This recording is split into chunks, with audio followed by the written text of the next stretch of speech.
Good morning, students. Today's topic is Universalization of Elementary Education, UEE. Meaning and concept.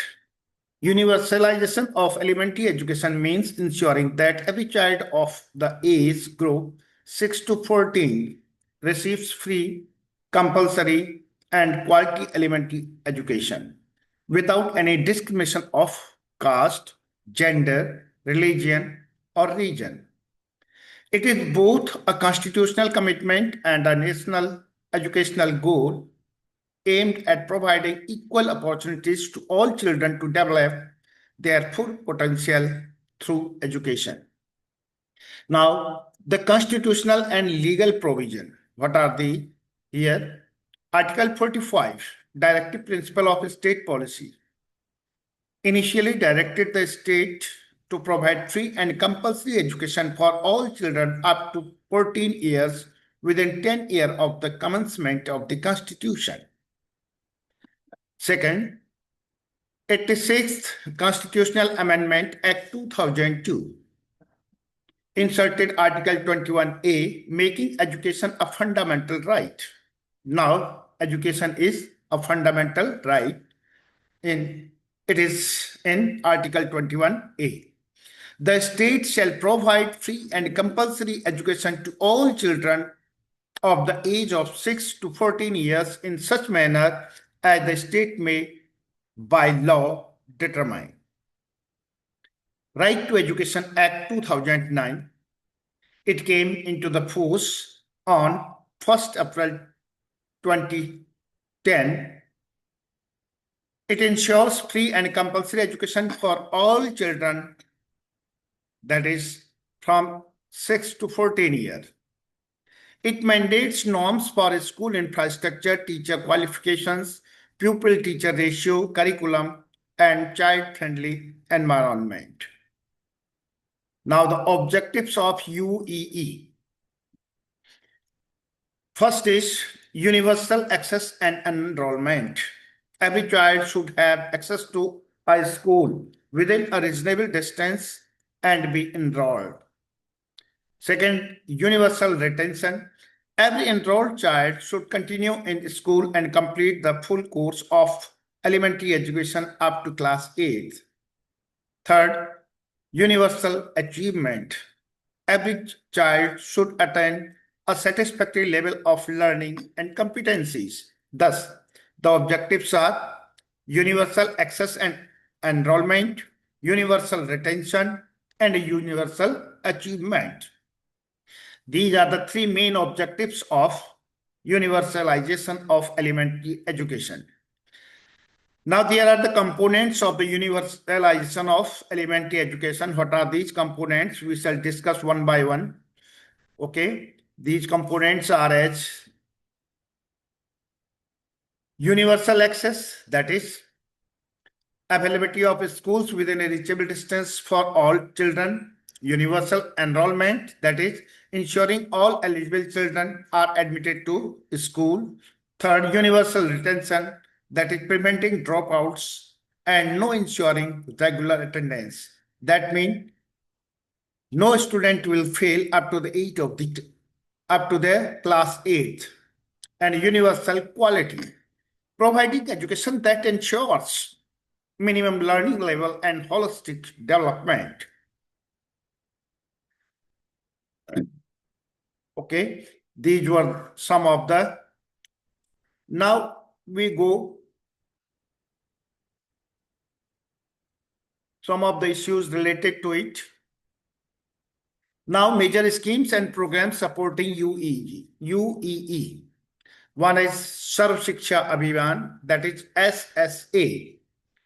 It was launched in 2001, launched as a flagship program for universalization of elementary education. It aimed to provide useful and relevant elementary education to all children aged 6 to 14. It focused on infrastructure, teacher recruitment, and community participation. Second is National Program for Nutritional Support to Primary Education. You can say it as the midday meal. It was started in 1995. It provides free cooked meal to enhance enrollment, retention, and attendance to primary school children. Operation Blackboard. It was started by National Policy on Education 1987.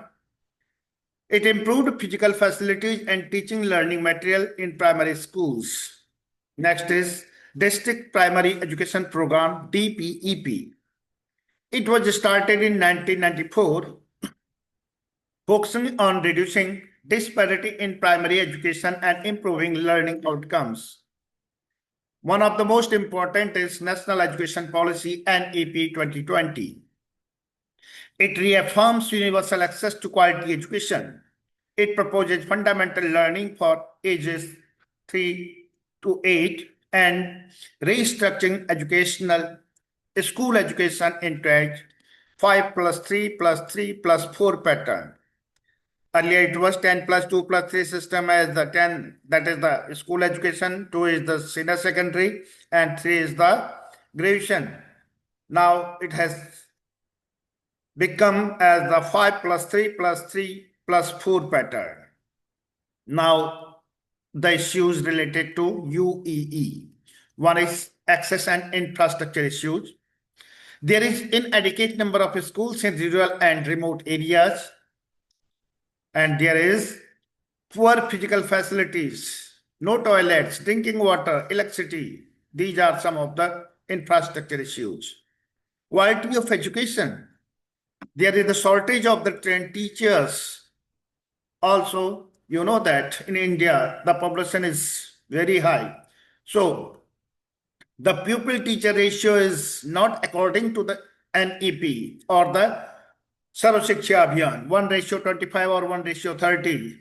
Sometimes it becomes like as 1:50. Lack of activity-based and joyful learning methods and low learning outcomes despite high enrollment. Dropout and retention.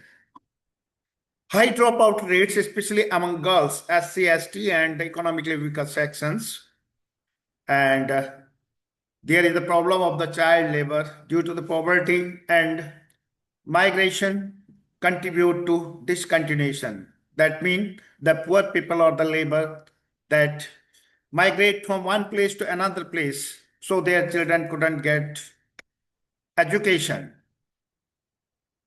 cannot get an education at one place.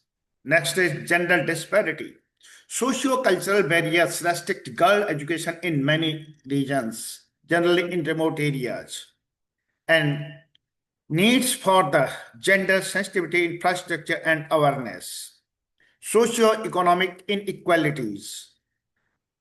Marginalized groups face discrimination and lack resources for education because they don't have the resources. And there are some of the more barriers like as language and curriculum barrier, management and monitoring issues. Now measure to strengthen UEE.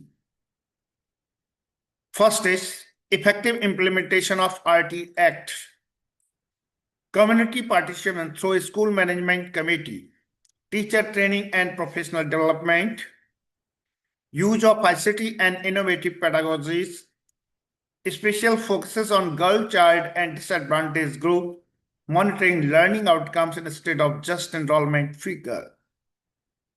Strengthening pre-primary education to ensure school readiness as per NEP 2020. Integration of health and nutritional services through midday meal and health checkups. Thus, the conclusion is that universalization of elementary education is a cornerstone of national development and social justice. While India has made remarkable progress in achieving near universal enrollment, the real challenges lies in ensuring retention, equity, and quality learning outcomes. A coordinated effort involving government, community, teachers, and parents is essential to achieve the true spirit of education for all.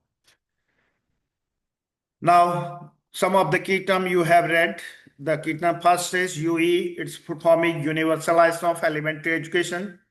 SSA, that is Sarv Shiksha Abhiyan. RT Act 2009, this is Right to Education. DPEP, its full form is District Primary Education Program. MDM, it means Midday Meal Scheme. Thus, I think that it's enough for this day. Thank you. Have a nice day. Thank you. Thank you very much.